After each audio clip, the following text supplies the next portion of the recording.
दुनिया पर लग रहे ट्रंप टैरिफ के बीच अमेरिका और रूस में तनाव बढ़ता जा रहा है। हालात ये हो गए हैं कि अमेरिका ने रूस के पास 2 न्यूक्लियर सबमरीन तैनात कर दी है।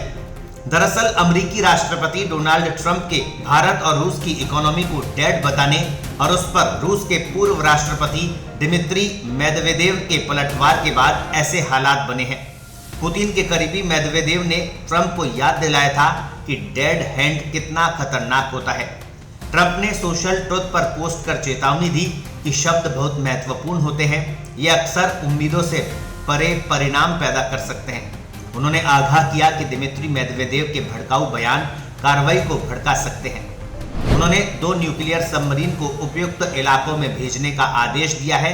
यह निर्णय इसलिए लिया गया ताकि अगर मेदवेदेव के बयान सिर्फ बातें न होकर कुछ ज्यादा हो तो हम तैयार रहें। ट्रंप ने मेदवेदेव के बयान को लेकर तीखी प्रतिक्रिया भी दी और कहा कि उसे कहिए कि अपनी जुबान पर लगाम लगाए।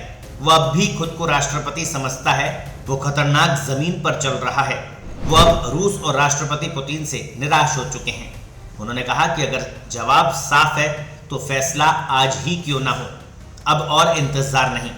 आपको बता दें, रूस की सुरक्षा परिषद के डिप्टी चेयरमैन दिमित्री मेदवेदेव ने ट्रंप के डेड इकोनॉमी वाले बयान पर उन्हें न्यूक्लियर पावर की याद दिला दी। उन्होंने कहा कि अमेरिकी राष्ट्रपति को द वॉकिंग डेड पर अपनी पसंदीदा फिल्में याद करनी चाहिए। उन्हें याद रखना चाहिए कि डेड हैंड कितना खतरनाक हो सकता है। दिमित्री मेदवेदेव ने तंज कसते हुए कहा कि अगर मेरे शब्दों से ट्रंप को इतना डर लग रहा है तो इसका मतलब है कि रूस सही दिशा में है। दिमित्री मेदवेदेव ने चेतावनी दी कि इस तरह का अल्टीमेटम अमेरिका को पूर्ण युद्ध के करीब ला रहा है। उन्होंने कहा कि रूस कोई इजराइल या ईरान नहीं है जो चुप रहेगा।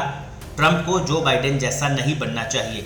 मेदवेदेव की ये प्रतिक्रिया ट्रंप के उस बयान के बाद आई थी जिसमें उन्होंने रूस को यूक्रेन युद्ध रोकने के लिए सिर्फ 10 दिन की मोहलत दी थी। पहले ट्रंप ने 50 दिन की डेडलाइन दी थी, लेकिन अब इसे घटाकर 10 दिन कर दिया। क्रेमलिन ने ट्रंप के सबमरीन तैनाती वाले बयान को गंभीरता से लिया है। ट्रंप के रूस के पास परमाणु पनडुब्बी तैनात करने पर रूस का भी रिएक्शन सामने आया। रूसी सांसद विक्टर वोडोलात्स्की ने रूस की सरकारी समाचार एजेंसी को बताया कि विश्व के महासागरों में रूसी परमाणु पनडुब्बियों की संख्या अमेरिकी पनडुब्बियों से कहीं अधिक है। राष्ट्रपति ट्रंप ने जिन पनडुब्बियों को उपयुक्त क्षेत्र में भेजने का आदेश दिया है वे पहले से ही हमारे निशाने पर है। अब आवश्यकता इस बात की है कि अमेरिका और रूस के बीच एक ठोस समझौता हो ताकि विश्व युद्ध 3 जैसी चर्चाएं बंद हो और पूरी दुनिया शांत हो सके। ब्यूरो रिपोर्ट, पत्रिका। देश दुनिया की ताजा खबरें और वीडियोस के लिए अभी डाउनलोड करें पत्रिका ऐप।